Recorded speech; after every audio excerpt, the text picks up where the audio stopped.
Okay, let's just dive right in.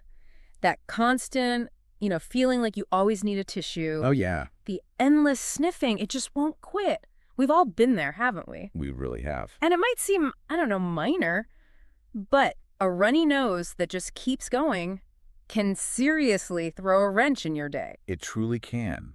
What feels like just a simple annoyance, it can really impact your concentration, your overall well-being. And that is exactly what we are tackling today. We're doing a deep dive into this seemingly simple but honestly really disruptive problem.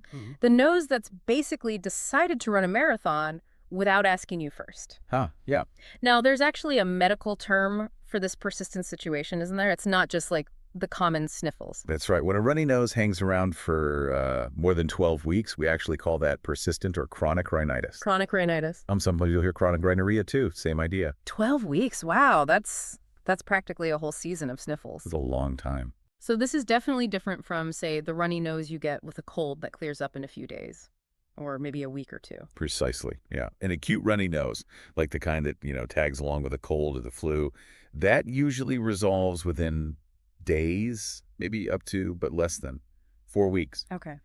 Our focus today is really on that drip, that persistent one that just seems determined to stick around. It's almost one of those things you feel a bit silly bringing up, right? Even though, like our sources pointed out, it can be incredibly annoying. Absolutely. It's a totally valid concern. Don't feel silly about it. That's good to hear. And, something we saw in the research, the mucus itself, it can look different, can it? Right? Sometimes it's clear and watery, other times thicker, maybe even colorful.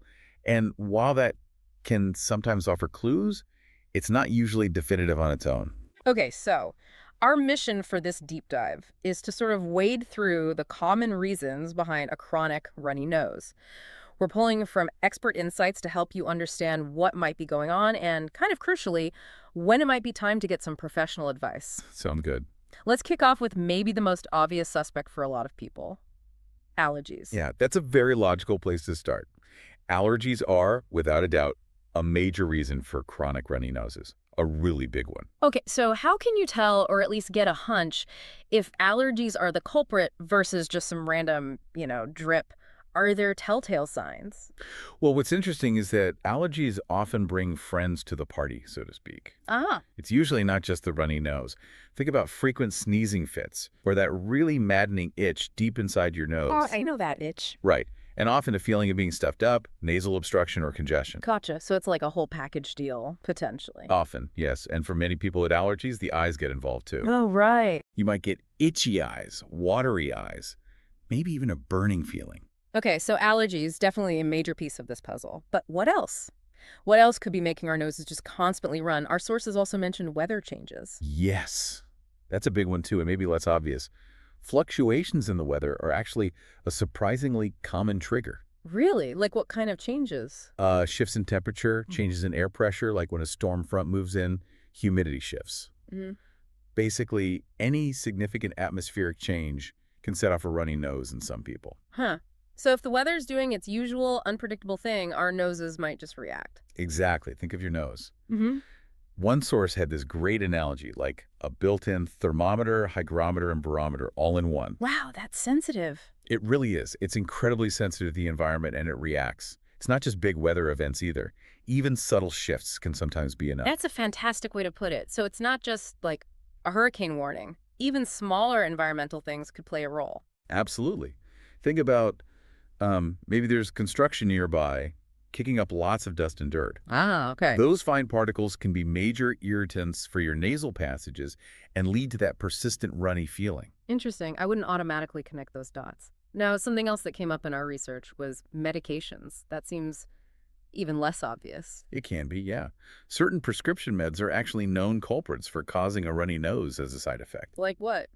Well, a classic example is beta blockers. They're often used for high blood pressure. Right. The thinking is they might affect the blood vessels in the nasal lining somehow, leading to more mucus. Wow. Okay, so you wouldn't necessarily think your heart medication is making your nose run. Probably not, no.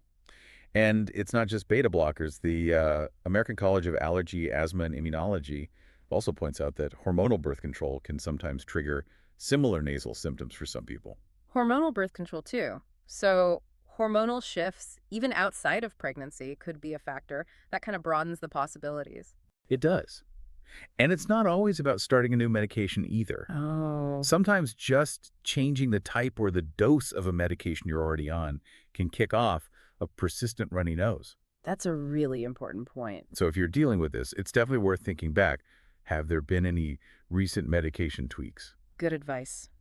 Okay, so we've got allergies, weather impacts, medications. What other underlying issues could be at play here? Our sources also mentioned structural problems within the nose itself. Yes, the actual physical structure, the anatomy of your nasal passages can definitely be a factor.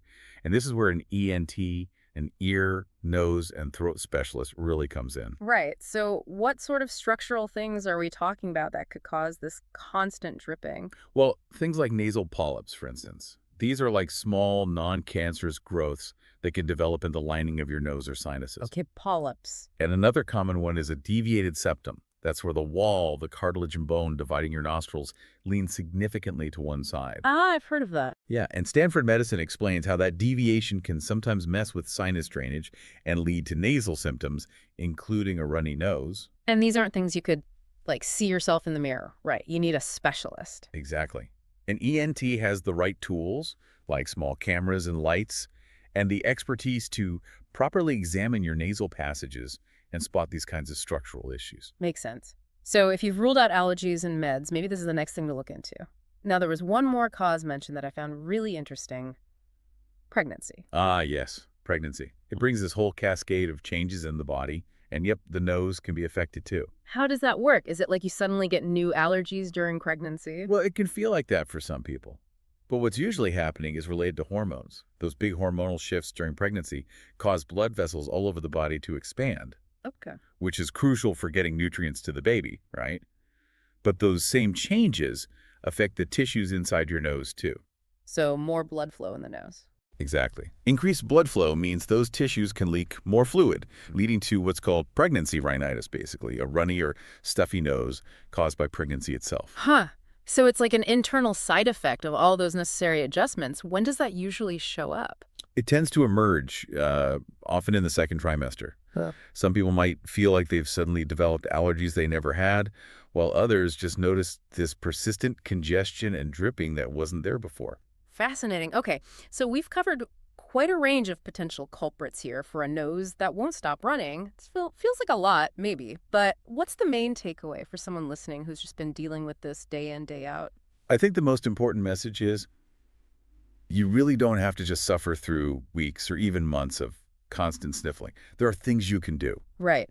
So what are some first steps? Are there things you can try yourself, maybe over the counter? Absolutely. Simple things first.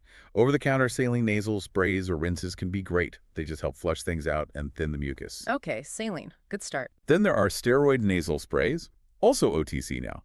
They work by reducing inflammation in the nasal lining. Steroid sprays, right. And of course, if you do suspect allergies are playing a role, oral antihistamines might help calm down those allergic symptoms, including the runny nose. But walking into a pharmacy, I mean, the allergy aisle alone is huge. It can feel pretty overwhelming trying to pick something. That is a very fair point. What? It's confusing. If you're standing there feeling lost, honestly, talking to the pharmacist is a great move. Or better yet, check in with your doctor for a recommendation tailored to you. Okay. And when should someone really make that leap from trying things themselves to actually scheduling a doctor's appointment? A good rule of thumb is, if you've tried those over-the-counter options consistently for about, say, 2 weeks, and you're not getting significant or lasting relief, that's a good time to seek professional medical advice. 2 weeks sounds reasonable. And what about if you suspect it might be one of those medication side effects we talked about? Oh, definitely talk to your doctor then. Don't just stop taking a prescribed medication, obviously. Right, yeah. But explain the runny nose started after a change, or you suspect a connection. Your doctor needs to know. They might be able to adjust the dose, switch you to something else, or find ways to manage that side effect. Good point. And finally, it sounds like just telling your doctor about your environment, like that construction dust example, is also really key information. Hugely important because, apart from specific allergy tests, there isn't one single blood test that just tells us, this is why your nose is running. Right.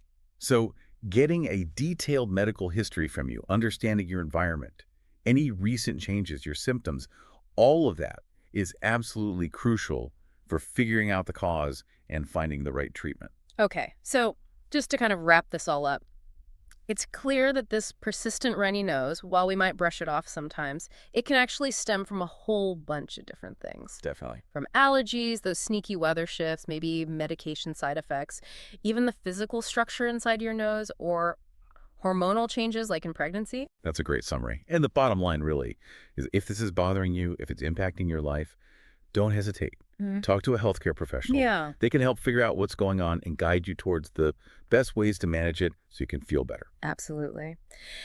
And maybe here's a final thought to leave you with. Considering just how sensitive our noses seem to be, reacting to both our internal state and the world around us, what other maybe minor signals from our bodies are we overlooking? What else might be subtly telling us about deeper shifts in our health or even our environment that we just don't pay enough attention to? Maybe Mhm. it's worth tuning in a bit more closely? Don't miss another essential insight. Hit subscribe for more from the Micropost.